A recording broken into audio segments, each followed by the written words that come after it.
Hello friends, RB publishing house में आपका स्वागत है। अगर आपको हमारे द्वारा बनाए वीडियोस अच्छे लगते हैं तो आप इसे लाइक एंड सब्सक्राइब कीजिए और ज्यादा से ज्यादा शेयर कीजिए। हेलो फ्रेंड्स, आज जो हम आपके लिए टॉपिक लेके आए हैं इसका नाम है सर्व शिक्षा अभियान।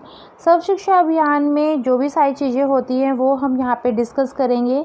सर्व शिक्षा अभियान भारत सरकार का एक कार्यक्रम है जिसकी शुरुआत 2001 और 2002 के बीच में अटल बिहारी वाजपेयी के द्वारा करी गई थी। इसके अंदर प्राथमिक शिक्षा के सार्वभौमिकरण जैसा एक नियम बनाया गया था, जिसके अंदर ये सुनिश्चित किया गया था कि जितने भी 6 से 14 साल के बच्चे हैं उनको मुफ्त और अनिवार्य शिक्षा जो है वो प्राप्त हो जाए। इसको हमने भारतीय संविधान के 86वें संशोधन के द्वारा भी अपने संविधान में जोड़ा है, जिसमें हर एक माता पिता का ये कर्तव्य होगा कि वो अपने 6 से 14 साल के बच्चे को स्कूल में भेजे और उसे मुफ्त और अनिवार्य शिक्षा का जो प्रावधान है वो भारत सरकार के द्वारा चलाया जाता है। ये जो सर्व शिक्षा अभियान है इसके अंतर्गत जो मुफ्त और अनिवार्य शिक्षा दी जाती है इसके अंदर इसको एक मौलिक अधिकार बना दिया गया है। तो 2010 तक सर्व शिक्षा अभियान के अंदर एक प्रारूप तैयार किया गया था कि 2010 जब तक आएगा तब तक सर्व शिक्षा अभियान के जितने भी उद्देश्य हैं उनको पूरा कर लिया जाएगा। तो इसी के बारे में हम पढ़ते हैं कि सर्व शिक्षा अभियान जो है उसमें किस तरीके से जो नीतियां हैं वो की गई या फिर सर्व शिक्षा अभियान क्या होता है। तो सर्व शिक्षा अभियान जो है जिला आधारित एक विशिष्ट विकेंद्रीकृत योजना है, यानी कि ये कोई सेंट्रल लेवल नहीं है, ये छोटे छोटे गांव के रूप में और जिला के रूप में चलाया जाता है। और इसके अंदर जो लोकल जो लेवल है उसको ज़्यादा ध्यान इसमें दिया जाता है। प्राथमिक शिक्षा का सार्वभौमिकरण इसके अंदर किया जाता है। इसके अंदर एक योजना बनाई गई है जिसमें सभी को एक साथ लेकर शिक्षा प्रदान की जाए। स्कूल प्रणाली को सामुदायिक स्वामित्व में विकसित करने की जो रणनीति है इसके अंदर इसमें काम किया जाता है। ये योजना 2001 से पूरे देश में लागू की गई है। ये सभी प्रमुख सरकारी शैक्षिक पहल को इसके अंदर शामिल किया गया है ताकि जितने भी बच्चे हैं जो 6 से 14 साल वर्ष के तक के हैं उनको मुफ्त और अनिवार्य शिक्षा जो है वो दी जाए। तो इसमें 6 से 14 आयु वर्ग के जो बच्चे हैं उनको 2010 तक प्रारंभिक जो शिक्षा है उसको उपलब्ध करवाने का लक्ष्य रखा गया था। आइए अब हम जानते हैं कि सर्व शिक्षा अभियान जो है वो होता क्या है।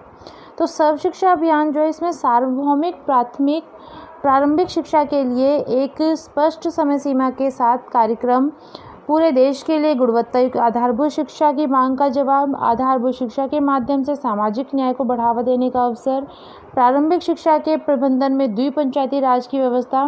तो इस तरीके से हम ये देख सकते हैं कि इसके अंदर सर्व शिक्षा अभियान जो है इसमें एक स्पष्ट सीमा तय करी गई है, एक गुणवत्ता युक्त आधारभूत शिक्षा बनाई गई है ताकि बच्चों को एक क्वालिटी जो है एजुकेशन के अंदर वो मिल सके। इसमें शिक्षा में सामाजिक न्याय जो है उसको बढ़ावा दिया गया। जैसे कि हम देखते हैं कि समाज में कुछ वर्ग ऐसा था जो हमारे शिक्षा से वंचित रह जाता था, इस वजह से प्रारंभिक शिक्षा के अंदर इसको शामिल किया गया। जैसे कि अभी हमने आगे देखा कि सर्व शिक्षा अभियान जो जिला स्तर से स्टार्ट होती है योजना, तो इसलिए इसके अंदर द्विपंचायती राज व्यवस्था को भी इसके अंदर शामिल किया गया है। अब द्विपंचायती राज व्यवस्था के बारे में थोड़ा सा जान लेते हैं।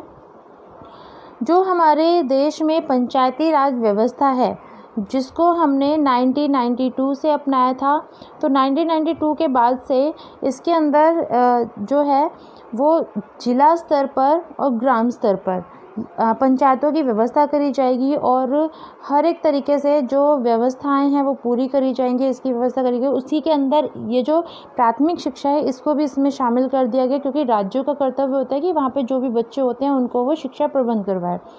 इसके अलावा स्कूल प्रबंधन समिति यानी कि स्कूल जो है वो भी सुनिश्चित करेगा कि उसके आसपास के जो बच्चे हैं वो अनएजुकेटेड ना रह जाएं, उनको शिक्षा मिले और वो बच्चों को स्कूल तक लेकर आएँ। ग्रामीण और शहरी गंदी बस्ती स्तरीय शिक्षा समिति, जैसे कि गांव में होता है या शहरों में जो गंदी बस्तियां होती है वहाँ के बच्चे पढ़ने नहीं जाते, तो उनको भी किस तरीके से स्कूल तक लेके आया जाए ये योजना इसके अंदर बनाई गई। अभिभावक शिक्षक संगठन यानी कि एक टीचर पेरेंट्स का एक संगठन जो है वो यहाँ पे गठित किया गया, ताकि ज़्यादा से ज़्यादा बच्चों को इसमें शामिल किया जा सके और उनको इसका लाभ दिया जा सके। माता शिक्षक संगठन, यानी कि माता और शिक्षक जो है उनका एक संगठन बनाया गया। जनजातीय स्वायत्तशासी परिषद और अन्य ज़मीन से जुड़े संस्थाओं को इसके अंदर शामिल किया गया है। तो जनजातियों को भी शामिल किया, क्योंकि हम देखते हैं कि जो जनजातियाँ होती थी उनमें ज़्यादातर ये अवेयरनेस थी नहीं कि वो अपने बच्चों को एजुकेशन दे। तो जब से ये सर्व शिक्षा अभियान आया है तब से उन लोगों को भी अवेयर किया जा रहा है कि वो सर्व शिक्षा अभियान के अंतर्गत अपने बच्चों को पढ़ा सकते हैं और उनको निःशुल्क शिक्षा प्रदान करी जाएगी। इसमें पूरे देश में सार्वभौमिक प्राथमिक शिक्षा के लिए राजनीतिक इच्छा शक्ति की अभिव्यक्ति, केंद्र, राज्य एवं स्थानीय सरकार के बीच सहभागिता व राज्यों के लिए प्रारंभिक शिक्षा का अपना दृष्टि विकसित करने का सुनहरा अवसर प्रदान किया गया है।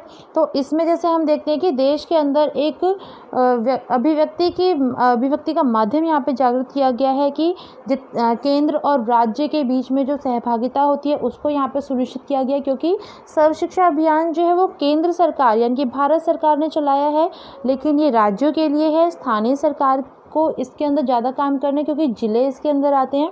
तो इस तरीके से प्रारंभिक शिक्षा जो है एक सुनहरा अवसर यहाँ पे मिलता है कि सभी एक साथ मिलकर अपने इस काम को आगे बढ़ा पाएँ। फिर यहाँ पे हम देखते हैं कि सर्व शिक्षा अभियान जो है इसके उद्देश्य कौन कौन से हैं। तो सबसे पहला इसका उद्देश्य है कि सभी बच्चों के लिए वर्ष 2005 तक प्रारंभिक विद्यालय शिक्षा, गारंटी केंद्र, वैकल्पिक विद्यालय, बैक टू स्कूल शिविर की उपलब्धता ये सब करवाई जाए। तो 2005 तक एक लक्ष्य रखा गया था कि जितने भी बच्चे हैं उनको प्रारंभिक विद्यालय जो है उनमें दाखिला दिया जाएगा और शिक्षा के अंदर उनको गारंटी दी जाएगी कि वो 6 से 14 साल तक के जब तक होंगे तब तक उनको मुफ्त और निःशुल्क अनिवार्य शिक्षा प्रदान करी जाएगी। इसके लिए वैकल्पिक विद्यालयों की भी व्यवस्था करी गई थी और इसके अलावा इसमें बैक टू स्कूल, जैसे कि कुछ बच्चे होते हैं वो कुछ दिनों बाद वो अपने स्कूल को छोड़ के चले जाते हैं और वो पढ़ते नहीं हैं या फिर वो वहाँ से बैक ले लेते हैं और वो स्कूल छोड़ देते हैं। इसके बहुत सारे कारण होते हैं, तो उन कारणों का पता करके उनको वहाँ पे दोबारा से स्कूल में लाए जाने की जो उद्देश्य इसके अंदर रखा गया। और जो हम ये देखते हैं कि मिड डे मील की जो योजना है वो भी इसी के अंदर आती, क्योंकि बच्चे भूखे होते थे और उनको खाना जब नहीं मिलेगा तो वो पढ़ाई में भी उनका मन नहीं लगेगा। तो इसी के अंतर्गत ही जो ये मिड डे मील की योजना जो है वो यहाँ पे शामिल भी करी गई थी। या फिर इसके अंदर है शिविर की उपलब्धता, यानी कि बच्चे जहाँ पे बैठ के पढ़ेंगे वो एक बिल्डिंग उपलब्ध करवाने के लिए कई बार जो है शिविर भी उपलब्ध करवाए गए। दूसरा इसके उद्देश्य है कि सभी बच्चे 2007 तक 5 वर्ष की प्राथमिक शिक्षा पूरी कर लें, क्योंकि 2007 जब तक आएगा तब तक 5 साल की पूरी अपनी प्राथमिक शिक्षा जो होगी वो पूरी कर लेंगे। तीसरा है सभी बच्चे 2010 तक 8 वर्षों की स्कूली शिक्षा पूरी कर लें, यानी कि 2010 तक 8 साल उनको हो जाएंगे और वो अपनी शिक्षा पूरी कर चुके होंगे। संतोषजनक कोटि की प्रारंभिक शिक्षा जिसमें जीवनोपयोगी शिक्षा को विशेष महत्व दिया गया हो पर बल देना, यानी कि जो ऐसी शिक्षा दी जाए जिसमें सभी को एक तरीके का संतोष हो, जिसमें उनको ये लगे कि उनको जो पढ़ाई जा रही है वो उनके आगे के जीवन में काम आएगी। तो इसके ऊपर इसमें बल दिया गया। स्त्री पुरुष असमानता तथा सामाजिक वर्ग भेद को 2007 तक प्राथमिक स्तर तथा 2010 तक प्रारंभिक स्तर पर समाप्त करना। तो स्त्री और पुरुष में जो असमानता थी उस असमानता को भी दूर करने की इसमें कोशिश करी गई है। सर्व शिक्षा अभियान के अंदर एक लक्ष्य रखा गया कि जो ये भेदभाव समाज के अंदर अपनाया जा रहा है वो एक शिक्षा के द्वारा ही इसको दूर किया जा सकता है। तो 2007 तक इसमें ये कहा गया कि सामाजिक वर्ग भेद को दूर करेंगे और 2010 तक प्रारंभिक जो स्तर होगा इस तक इसको समाप्त किया जाएगा। फिर है वर्ष 2010 तक सभी बच्चों को विद्यालय में बनाए रखना। जैसे कि होता था कि जो बच्चियां होती थी, जो गर्ल चाइल्ड होता है, उनको ज़्यादातर पेरेंट्स पढ़ाते नहीं थे। तो इसमें एक लक्ष्य रखा गया था कि 2010 तक जितने भी बच्चे हैं, चाहे वो मतलब गर्ल चाइल्ड हो या फिर बॉय चाइल्ड हो, तो उनको विद्यालय में बनाए रखा जाए ताकि वो अपनी शिक्षा जो है वो पूरी कर सकें। इसके अंदर कुछ फोकस एरिया आते हैं जिसके अंदर इसमें ध्यान दिया गया। पहला इसमें है वैकल्पिक स्कूली व्यवस्था। जैसे कि आजकल अगर हम देखें तो आज भी सर्व शिक्षा अभियान बहुत ही अच्छे तरीके से काम कर रहा है। तो इसमें ये जो नॉर्मल स्कूल है इसमें भी कुछ कोटा जो है सर्व शिक्षा अभियान का होता है। तो वैकल्पिक स्कूल की व्यवस्था करी गई ताकि ज़्यादा से ज़्यादा स्कूल हो सके और बच्चे उसके अंदर पढ़ाई कर सकें। विशेष ज़रूरतमंद बच्चे जो हैं उनके ऊपर इसके अंदर ध्यान दिया गया।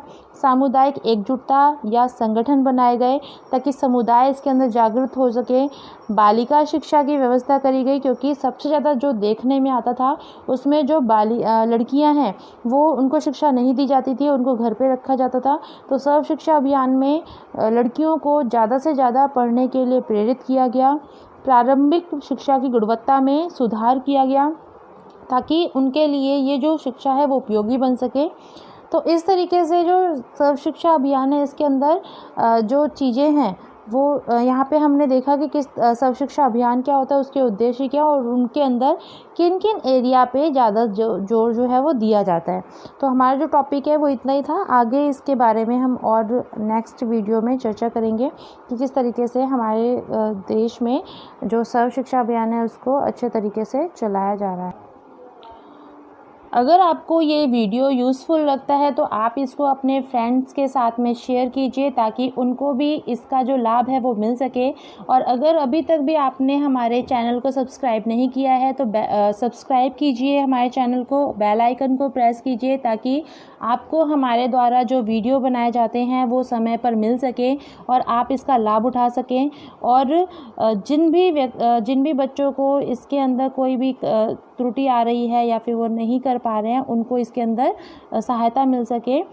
मैं आशा करती हूँ कि आपको ये वीडियो अच्छा लगा होगा। Thank you.